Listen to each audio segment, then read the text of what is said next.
सास की चप्पल। जोधपुर के पास एक छोटा सा गांव था। गांव में जमुना अपने सास ससुर और पति के साथ रहा करती थी। जमुना का एक छोटा देवर भी था। जमुना की सास बहुत ही कंजूस थी।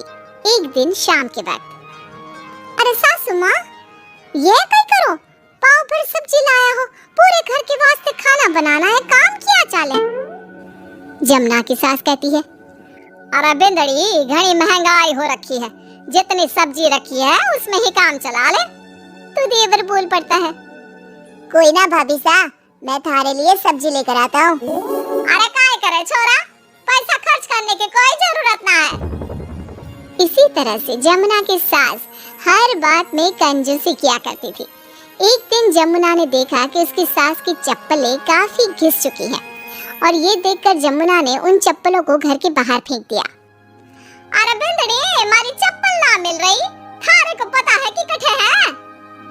सासू माँ, वो चप्पल तो मन ने घर से बाहर फेंक दी, बहुत घिस गई थी ना। अरे थारी भली हो गए, हमारी चप्पल क्यों फेंक दी, मैं अभी उठा कर लाती। अरे माँ, क्यों जिद करे है, मैं थारे को नई चप्पल दिला कर लाऊंगा।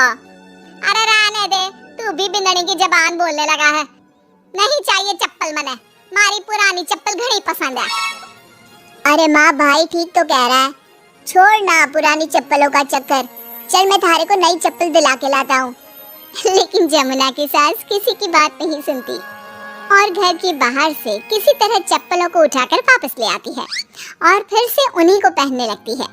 फिर एक दिन सुबह के वक्त जमुना मंदिर गई और जब वहाँ से लौट कर आई तो जोर जोर से चिल्लाने लगी, अरे कहीं बताओ, मंदिर में किसी ने हमारी चप्पल चोरी कर ली। अरे माँ, अच्छा ही हुआ ना, थारी चप्पल कोई चोर चुरा के ले गया। अब तू तो छोड़ने वाली थी ना, वैसे भी पुरानी चप्पलें थी। अरे तू चुप कर छोरा, महंगाई के जमाने में पुरानी चप्पल कर रहा है। मैं कैसे भी करके चोर को ढूंढ कर हमारी चप्पल वापस लाऊंगी। लेकिन माता जी, तब तक आप क्या नंगे पांव फिरोगी पूरे गांव में? अरे बिंदड़ी, थारी नजर लगी है हमारे चप्पलों को, तू ही कह रही थी ना, फेंक दो, देख अब चोर चोरी करके ले गया। उस दिन के बाद जमुना की सास नंगे पांव ही गांव में घूम घूम कर अपनी चप्पलें ढूंढने लगी और कुछ ही दिनों के बाद जमुना की सास को अपनी टूटी चप्पल एक गरीब औरत के पैरों में नजर आई। पकड़ लिया, अरे पकड़ लिया, तूने हमारी चप्पल चुराई ना, अब मैं थारे को छोड़ूंगी नहीं। अरे माँ जी, मंदिर में पड़ी थी, पुरानी चप्पल है, हमारे को लगा किसी के काम की ना है, इसलिए उठा ले आई। अरे पहनने दो ना हमारे को। आई बड़ी पुरानी चप्पलों वाली, एक तो हमारी चप्पल चुरा ली, ऊपर से आंखें दिखा रही है, चल वापस दे चप्पल। तभी छोटा बेटा वहाँ पहुँच जाता है और अपनी माँ को इस तरह देखकर कहता है, अरे माँ क्या कर रही है, अच्छा ना लगे, छोड़ दे, बेचारी गरीब औरत है। मैं कह रहा हूँ ना, मैं थारे को नई चप्पल दिला कर लाऊंगा। ना बेटा, चप्पल तो मैं यही वाली पहनूंगी। ऐसा कहकर जमुना की सास ने उस गरीब औरत से वो चप्पलें छीन ली। इतने पैसे वाली होकर मुझ गरीब से टूटी चप्पल भी छीन ली। अरे भगवान भला करे थारा। जमुना की सास की जिद के आगे किसी की एक ना चली और उसने फिर से वही पुरानी चप्पल पहनना शुरू कर दिया।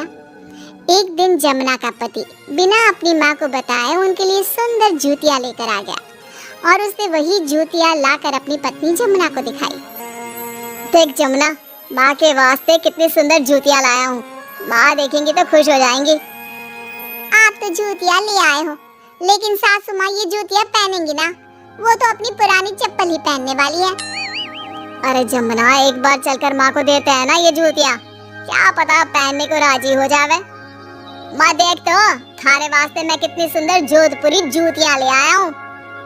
अरे ये क्या करे छोरा, इतना पैसा खर्च करने की क्या जरूरत है, मारे को ना चाहिए इतनी महंगी जूतियाँ, तू वापस देकर आ जा।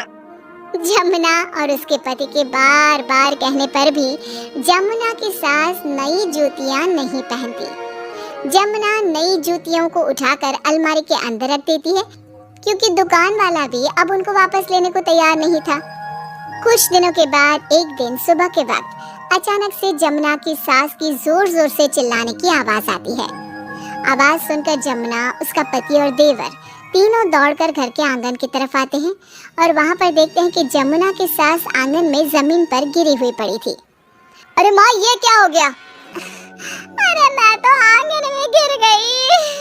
अरे सासू माँ, आप गिर गई कैसे? चोट तो ना लगी ना थाने? अरे बिंदड़ी, कहीं बताओ, पैर में बहुत जोर का दर्द हो रहा है। अरे सासू माँ, थारे पैर में तो सूजन आ गई, लगता है जोर की मोच लगी है। माँ, ये सब थारी जिद की वजह से हुआ है। सारे घर वाले थारे से कह के थक गए कि पुरानी चप्पल छोड़ दे छोड़ दे। भाई तो थारे लिए नई जूतियां भी ले आया, फिर भी तू ना मानी। हाँ देवर जी, आप ठीक कह रहे हो सकता है अब सासू माँ को हमारी बात समझ में आ जावे। अरे आ गई, बात समझ में आ गई, अच्छी तरह आ गई। पैर में बड़े जोर का दर्द हो रहा है। अब मारे को सारी बात समझ में आ गई। ला बेटा, जल्दी से नई वाली जूतियां ले आ, आज से ना मैं वही पहनने वाली हूँ।